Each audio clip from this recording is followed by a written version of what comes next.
ഇപ്പോൾ ലൈവ് കണ്ട പ്രേക്ഷകർക്ക് ബോധ്യമായി കാണും ബിഗ് ബോസ് വീട്ടിലേക്ക് റീ എൻട്രി ചെയ്തവരുടെ തനി സ്വരൂപം, അവരുടെ ഗൂഢാലോചനകൾ, അവരുടെ പദ്ധതികൾ എന്തായിരുന്നുവെന്ന് അവരുടെ വായിൽ നിന്ന് തന്നെ പുറത്തു വന്നിരിക്കുകയാണ്. സരിക, ബിന്നി, നമ്മുടെ ശൈത്യ, ശാരിക ഇവരെല്ലാം ഇരുന്ന് സംസാരിക്കുകയാണ്.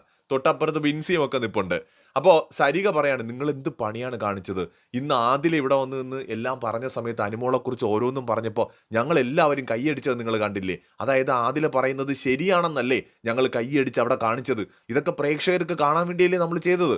അപ്പോൾ ഈ സമയത്ത് നിങ്ങൾ ആ വീഡിയോ കാണിച്ചപ്പോൾ എന്തിനാണ് പോയിട്ട് അവളെ കെട്ടിപ്പിടിച്ചത്?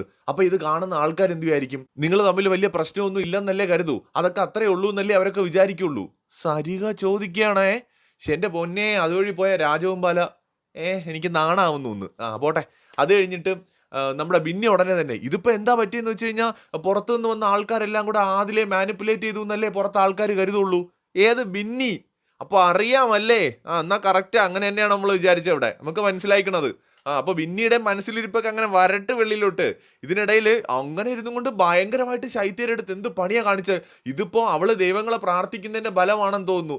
ആദിലെ പറയാനിരുന്നതൊക്കെ പറയാതെ അവിടെ നിന്ന് പോയല്ലോ. ഇനിയിപ്പോൾ ആരും പറയത്തില്ലല്ലോ ഇതൊന്നും. അതൊക്കെ അവള് പറയേണ്ടതായിരുന്നു. അപ്പോൾ ശാരിക അവിടെ ഇരുന്ന് കറക്റ്റ് പോയിന്റ് ശാരിക പറയാണേ.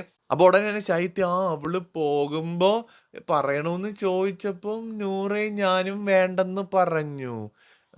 അത് തന്നെ. ഇനിയിപ്പം അവളെ ഭാഗ്യം, അല്ലാതെ ഇപ്പം എന്ത് ചെയ്യാൻ? എൻ്റെ പൊന്ന് സരികേ, ഇതെങ്ങാനും അവിടെ അതിലെ പറഞ്ഞിട്ടും കൂടെയാണ് പോയെങ്കിൽ ഇപ്പോൾ അനുമോക്ക് എത്ര ഓട്ടം ഉണ്ടെന്ന് എനിക്ക് അറിഞ്ഞുകൂടാ. നമ്മളെ കമ്മ്യൂണിറ്റി പോളിലൊക്കെ 69-70% ഒക്കെയാണ് നിൽക്കുന്നത്. അതിലിപ്പോൾ 85-90 പോകും. നിങ്ങൾക്ക് അറ്റാക്ക് വരും എല്ലാവരും കൂടെ വെളിയിറങ്ങി ഇതൊക്കെ കാണുമ്പോൾ. പറയാതെ പോയതുകൊണ്ട് അറ്റാക്ക് വരണതിൻ്റെ തീവ്രത കുറയും. മൈനറോ പാനിക്കോ ഒക്കെ വരത്തുള്ളൂ. അത്രയും ഞാൻ പറയണുള്ളൂ. ഇതിനിടയിൽ നമ്മുടെ അഭിനയ സിംഹം ശൈത്യയുടെ കാര്യമാണ് എനിക്ക് മനസ്സിലാത്തത്. ശൈത്യ പറയില്ലേ, ഇതിപ്പോൾ അബദ്ധമായെന്നാ തോന്നുന്ന ചേച്ചി, അവളെല്ലാം വെളുപ്പിച്ച് ഞാൻ പുറത്ത് പോയിട്ട് എല്ലാം പറഞ്ഞാൽ മതിയായിരുന്നു. ഇപ്പോൾ അവൾ PR-ൻ്റെ കാര്യമെല്ലാം വെളുപ്പിച്ച് ചേച്ചി, അവൾക്ക് 30 ലക്ഷം രൂപയുടെ ലോൺ ഉണ്ടെന്നൊക്കെ പറഞ്ഞിട്ട് എല്ലാം കയ്യിൽ നിന്ന് പോയി ചേച്ചിന്ന്. അവിടെ ഇരുന്ന് കരഞ്ഞ ശൈത്യ. എൻ്റെ പൊന്നെ, ശരിക്കും സംസ്ഥാന സർക്കാർ അവാർഡ് വല്ല ഇനി കൊടുക്കാൻ ബാക്കിയുണ്ടെങ്കിൽ അതൊന്നാ ശൈത്യക്ക് കൊടുത്ത് വിട്. എൻ്റെ അമ്മോ, എന്തൊരു അഭിനയമായിരുന്നപ്പോ. ഇപ്പൊ ലൈവില് നടന്ന കാര്യങ്ങളാണേ. അപ്പൊ സരികയുടെ വക അടുത്ത കുത്തിത്തിരിപ്പേ. സരിക ചോദിക്കണം, അതിനിപ്പോ 30 ലക്ഷം രൂപ ലോൺ ഉണ്ടെങ്കിൽ അത് ആസ്തി ഉള്ളവർക്കല്ലേ കിട്ടുള്ളൂ. അപ്പൊ പിന്നെ അതൊക്കെ എങ്ങനെ ശരിയാവും? സരിക ഉടനെ, എൻ്റെ പൊന്ന് സരികേ, 30 ലക്ഷം ലോൺ കിട്ടാൻ അങ്ങനെ ആസ്തിയൊന്നും വേണ്ട. ആസ്തി ഉള്ളവർക്ക് ലോണിന്റെ ആവശ്യമൊന്നും ഇല്ലല്ലോ. ഈ ലോണ് കിട്ടുക എന്ന് പറയുന്നതിന് വേറെ ചില മാനദണ്ഡങ്ങളുണ്ട്. വരുമാനം എന്ന് പറയും. വരുമാനം നിങ്ങൾക്ക് എങ്ങനെയാണ് നിങ്ങളുടെ വരുമാനമുണ്ട് എന്നതനുസരിച്ച് കിട്ടും. ഇപ്പോൾ 30 ലക്ഷം രൂപ ലോണ് കിട്ടണമെങ്കിൽ മാസം ഒരു 50,000 രൂപ 55,000 രൂപയൊക്കെ വരുമാനം വേണം. ഒരു ആവറേജ് 45,000 മുതൽ ഒരു 55,000 രൂപയൊക്കെ വരുമാനമുള്ളവർക്ക് 30 ലക്ഷം രൂപയുടെ ലോൺ കിട്ടും. ഒരു 25 വർഷത്തേക്കൊക്കെ കിട്ടും. നല്ല പലിശയൊക്കെ കൊടുക്കേണ്ടി വരും, എന്നാലും കിട്ടും. പിന്നെ ഈ സിനിമ സീരിയൽ ആർട്ടിസ്റ്റുകൾക്ക് ലോൺ കിട്ടാൻ കുറച്ച് ബുദ്ധിമുട്ടാണ്.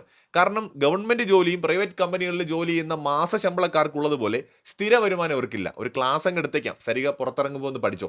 അപ്പോൾ അതായത് ഈ ഒരു സാധനം എന്താണെന്ന് വെച്ച് കഴിഞ്ഞാൽ ഈ സ്ഥിര വരുമാനമുള്ളവർക്ക് കിട്ടും. അപ്പോൾ ഇൻകം ടാക്സ് റിട്ടേൺസ് നിങ്ങൾ കൃത്യമായിട്ട് 2 വർഷവും 3 വർഷവും ഒക്കെ ആയിട്ട് ചെയ്യുന്നുണ്ടെങ്കിൽ, നിങ്ങൾക്ക് അത്യാവശ്യം വരുമാനമുണ്ട് എന്ന് അതിൽ കാണിച്ചിട്ടുമുണ്ടെങ്കിൽ, നിങ്ങൾ ഈ പറയുന്ന പോലെ ആർട്ടിസ്റ്റുകളാണെങ്കിലും തരക്കേടില്ലാതെ ബാങ്ക് ലോൺ കൊടുക്കും.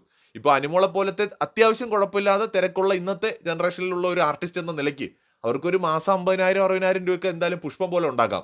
പ്രത്യേകിച്ച് പ്രൊമോഷൻസും കാര്യങ്ങളും ഒക്കെ ഇപ്പോൾ ഉണ്ട് താനും. അപ്പോൾ അതുകൊണ്ട് ഒരു ആവറേജ് സ്ഥിര വരുമാനമുള്ള ആളായിട്ട് തന്നെയാണ് ലോണൊക്കെ കിട്ടിയത്. അതിൽ സംശയമൊന്നുമില്ല. അനുമോൾ എവിടെയും പറഞ്ഞിട്ടില്ല കടുത്ത ദാരിദ്ര്യത്തിൽ നിന്നാണ് താൻ വരുന്നതെന്ന്. ദാരിദ്ര്യം അനുഭവിച്ചിട്ടുണ്ട്, പക്ഷെ അതിൽ നിന്നൊക്കെ തൻ്റെ ഫാമിലിയെ കൈപിടിച്ച് ഉയർത്തിക്കൊണ്ടുവന്ന ഒരു ഫൈറ്റർ ആയിട്ടാണ് അനുമോൾ ഇവിടെ വന്നിരിക്കുന്നത്. അല്ലാതെ ഇപ്പോഴും വന്നിരുന്ന ദാരിദ്ര്യം പറയുന്ന ആളല്ല. പിന്നെ ലോൺ അടയ്ക്കണം എന്നുള്ളത് അവരുടെ ഇപ്പോഴത്തെ കൺസേൺ.